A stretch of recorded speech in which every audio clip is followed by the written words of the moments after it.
நம்ம இல்லைன்னா வீட்டில் ஒரு வேலையும் நடக்காது போடுறது நம்ம தான் நமக்கே யோசனை இல்லைங்களா?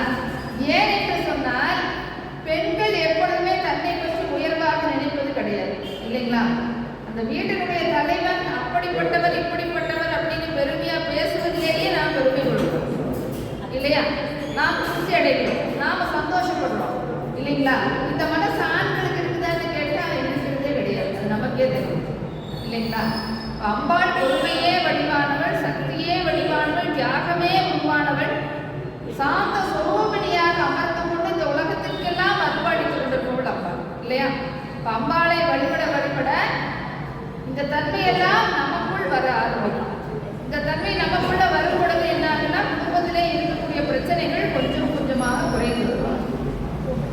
இப்போ கொஞ்சம் கொஞ்சமாக குடும்பத்திலே இருக்கக்கூடிய பிரச்சனைகள் குறையும் பொழுது குடும்பத்திலே நிம்மதி பிறக்கும், அமைதி பிறக்கும், சந்தோஷம் பிறக்கும் இல்லைங்களா? அதனாலதான் ஆடி மாதத்திலே அம்பாளுடைய வழிபாடு சிறப்பாக செய்ய வேண்டும் என்று சொல்லுவோம். நம்ம மட்டும்தான் வணங்குறவன் அம்பாள் அப்படின்னு கேட்டோம்னா இல்லை. காலையில எழுந்ததும் தேவாதி தேவர்கள் அத்தனை பேரும் அம்பாளுடைய திருவடியிலே விழுந்து வணங்கிவிட்டு தான் தன்னுடைய அன்றாட அலுவல்களை செய்வதற்கு புறப்படுவார்கள். அதே மாதிரி பிரம்மா என்ன பண்ணுவாரா? அம்பாளுடைய திருவடியில விழுந்து வணங்கிட்டு தான் தன்னுடைய வேலையான தலையிலிருந்து எழுதுவதற்கு புறப்படுவார்.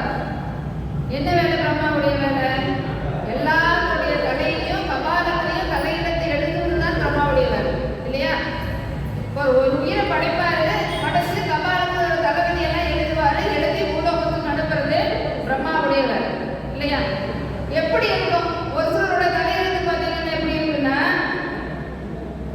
ஒரு பெரிய போலீஸ் ஆஃபீஸர் கைதியை உருட்டி உருட்டி அடிப்பார் ஸ்டேஷன்.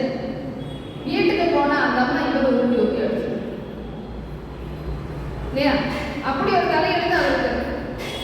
இன்னொருத்தருக்கு பார்த்தோம்னா ஒரு மிகப்பெரிய செல்வந்தரா இருப்பாரு, வேணுங்கிறதெல்லாம் சம்பாதிச்சு வச்சிருப்பாரு, மூட்டை மூட்டையா நெல்லு கிடைக்கும், குடோன்ல மூட்டை மூட்டையா பருப்பு கிடைக்கும். டாக்டர் சொல்லியிருப்பார் மூச்சு அரிசி சாப்பாடே நீங்க கண்ணுல கூட பார்க்கக்கூடாது, பார்த்தீங்கன்னா உங்களுக்கு ஆகாதுன்னு சொல்லியிருப்பாங்க. ஆனா அந்த வீட்டு வேலைக்காரன் என்ன பண்ணுவாரு? அப்படியே ஒரு நல்லா நெஞ்சு குறுக்கெல்லாம் தோசை ஊற்றி அதுக்கு என்ன பண்ணுவாரு? கடலை சட்னி வச்சு அதுக்கு 2 முந்திரி பருப்பு போட்டு தாளிச்சு போய் கமகமா நெய் வாசனை வச்சுட்டு அப்படியே தூக்கலா வாசனை வரும். அப்படியே தொட்டு சாப்பிட்டு என்ன பண்ணிட்டு போவார். அதை இது பார்த்துட்டு தான் இருக்காங்க. அப்படி ஒரு தலையிடத்தை அவருக்கு எழுதியிருப்பாங்க செல்வந்தர். இன்னொருத்தருக்கு எப்படி எழுதியிருப்பாருன்னா அவர் இரவு பகலமா போய் காட்டுல பாம்பு பிடிச்சிட்டு வருவார். நிறைய நம்ம டிவியில எல்லாம் பார்ப்போம் இல்லைங்களா? அப்புறம் லைட் டெலிகாஸ்ட் எல்லாம் பண்ணுவாங்க. அந்த மாதிரி ஒரு பெரிய ஆபீஸ்ல இருப்பாரு.